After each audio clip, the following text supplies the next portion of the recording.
Je dis souvent que la vie c'est une leçon et que le monde c'est une école. Eh bien, comme en mathématiques, il y a plusieurs cours en mathématiques. Il y a des cours de trigonométrie, il y a des cours de géométrie descriptive, il y a des cours de géométrie analytique, il y a un peu de l'algèbre et tout ça. Et grâce à tous ces cours-là, c'est que toi tu peux faire maîtriser ces bases-là. Et puis après, tu peux les utiliser en physique, tu peux les utiliser en chimie, tu peux les utiliser en mécanique, tu peux les utiliser en électronique, tu peux les utiliser même dans l'informatique pour être un bon programmateur. Avec la vie, c'est pareil. Il y a des leçons qu'on a à apprendre et en fonction qu'on acquiert ces leçons, on peut devenir de plus en plus bon dans notre façon d'être. Et vois-tu, au fur et à mesure que tu évolues dans le temps, tu vas progressivement développer des capacités, des qualités qui vont te rendre de plus en plus sage, on va dire. Au début de ta vie, il sera question donc de recevoir cette éducation-là que la vie veut te donner. Et vers la fin de ta vie, l'idéal sera d'avoir acquis la capacité de transmettre ce que tu auras appris. Mais d'une manière générale, ce qu'on va observer, c'est que tu vas gagner, au fait, c'est vraiment, on va dire, de la maturité. Cette sagesse-là se manifestera sous forme de maturité. Mais pour que tu gagnes en maturité, il y a une chose qui sera fortement sollicitée en toi. Ça sera la maîtrise de ta concentration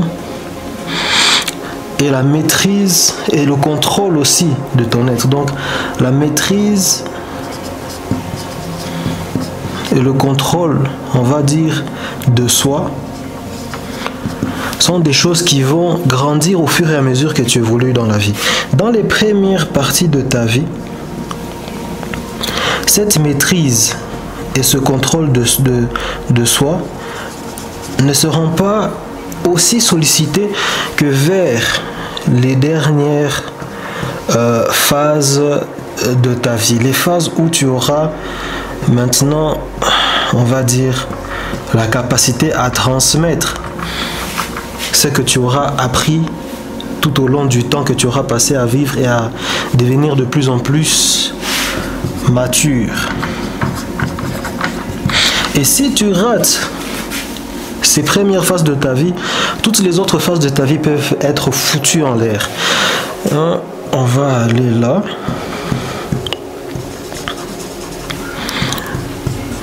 Je vais expliquer pourquoi je suis en train de faire ce genre de schéma.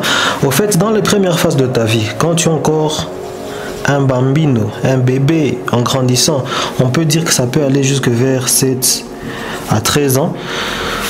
Tu es vraiment dans la phase où tu es appelé à recevoir. C'est vraiment la phase où tu es appelé à recevoir.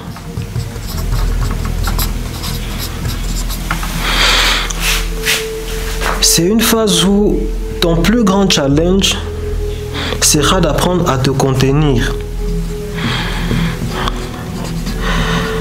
Se contenir. Tu verras d'ailleurs que ce qui caractérise beaucoup les bébés, c'est cette incapacité à se contenir. Même quand tu es en train de lui faire sa bouillie devant ses yeux, il sera en train de pleurer comme si... pas possible.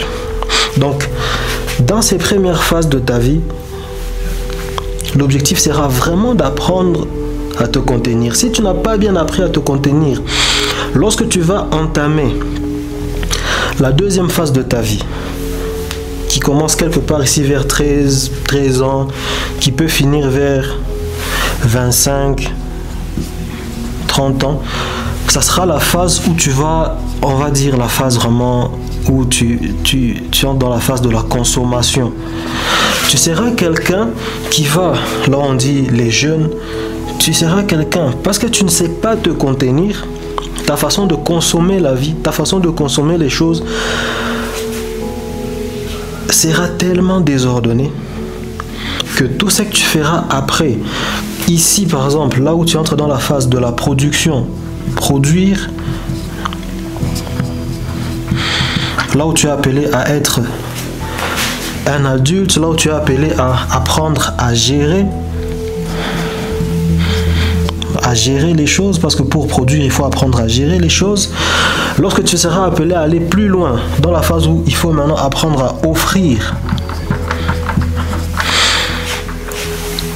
qui sera caractérisé par ce bloc-là dans le temps où il est question vraiment d'apprendre à diriger les gens. Quand tu es déjà vraiment mature, que tu as travaillé dans la vie, que tu es bien placé, que tu es en train d'aller vers l'époque où il faudra maintenant que tu offres un héritage, tu vas apprendre à diriger tous ces gens. Donc, quand tu vas offrir, tu finis ce point ici vraiment par...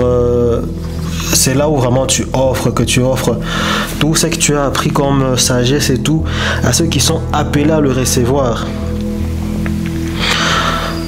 Si tu rates cette partie ici, tu vas développer une façon de consommer les choses de la vie avec des ordres, et lorsqu'il sera question de produire, tu ne seras pas un bon producteur, et lorsqu'il faudra maintenant être capable d'offrir, tu n'auras pas grand chose à offrir. Beaucoup de gens, cette phase peut finir vers les 50-60 ans, et celle-ci peut aller vers les 80 et plus, pour ceux qui ont la grâce de vivre jusqu'à cet âge-là en tout cas.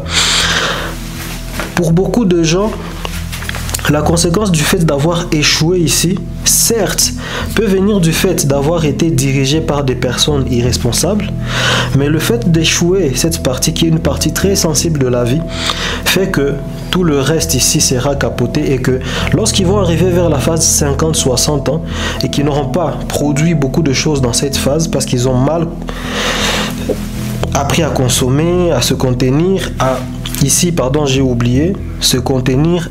Ici, la phase, c'est vraiment apprendre à se tenir. Parce que quelqu'un qui sait se tenir ne consomme pas les choses n'importe comment. Ils arriveront vers 50-60 ans, ils n'auront pas grand-chose à offrir. Et donc, on observera que certaines personnes ici seront vraiment dans une situation où vers 60-50 ans, ils ne sont plus capables de produire de richesses matérielles à offrir à ceux qui sont censés recevoir quelque chose d'eux. Les enfants qu'ils auront produits, qui auront peut-être dans les 30, 25, 17, 18, je sais pas moi, et que eux auront dans les 60 ans, ils n'auront pas grand chose à leur léguer. Et comme ici, ils n'avaient pas reçu suffisamment de sagesse, qu'ils n'avaient pas reçu, qu'ils n'avaient pas appris à se contenir, qu'ils n'avaient pas appris à se tenir, et que de ce fait, ils n'avaient pas été capables d'apprendre à bien gérer les choses, ils auront fini par devenir des mauvais dirigeants, et les personnes qui sont censées recevoir d'eux aussi bien un héritage matériel, émotionnel, sentimental, intellectuel seront des personnes aussi qui n'auront pas grand chose à recevoir. C'est pourquoi si toi tu rates cette partie, il y a beaucoup de chances que les enfants que tu produiras eux aussi soient ratés ici, et que tu donnes naissance à une lignée ratée. C'est pourquoi ce genre de choses doit revenir dans nos communautés, dans nos vies, dans nos familles, dans nos cercles sociaux, parce que c'est vraiment la destinée de tous nos peuples qui en dépend. Ta destinée en dépend, la destinée des personnes qui sont autour de toi en dépend, la destinée des enfants que tu as, la destinée des enfants que tu auras en dépend.